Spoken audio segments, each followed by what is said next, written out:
नमस्कार मित्रगण, हम डॉक्टर रोशनी झा मैथिली विथ रोशनी चैनल में अहाँ सबके स्वागत करै छी। तऽ आइ स्टेट 2025 परीक्षा के तहत हम सब दिन जना आइयो 10 गो क्वेश्चन के प्रैक्टिस सेट अनलहुँ हैं। तऽ अहाँ सब जे छै से पेन कॉपी निकालि कऽ लिपिबद्ध करे जाओ। जो नीक लागे तकरा लाइक सब्सक्राइब और शेयर कऽ देबै, जाहिसँ आनो विद्यार्थी सब तक लाभ पहुँचतनि आ हुनको सबके लाभ हेतनि। तऽ ठीक छै, अहाँ सब जे छै से सुनल जाओ।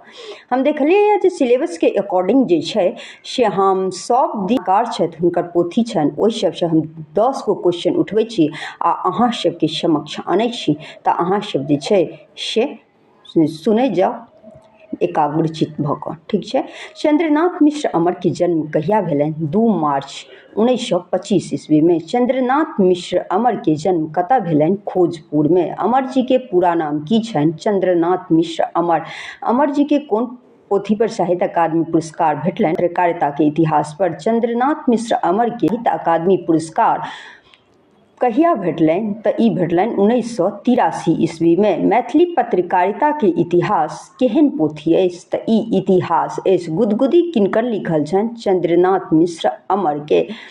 चंद्रनाथ मिश्र अमर के कोनो दूटा रचनाक नाम लिखू। तऽ युग चक्र, गुदगुदी। ओना तऽ हुनकर आरो रचना छनि, लेकिन हम दूटा लिखलहुँ हैं। युग चक्र कोन विधा अछि? तऽ ई कविता अछि।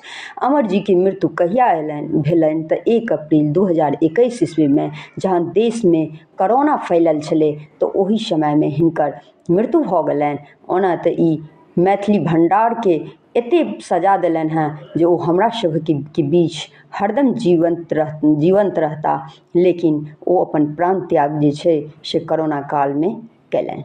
ठीक छै, अहाँ सब तैयारी करे जाओ। स्टेट परीक्षा के 14 तारीख से हेतै। एकर युद्ध स्तर पर अहाँ सब तैयारी करू।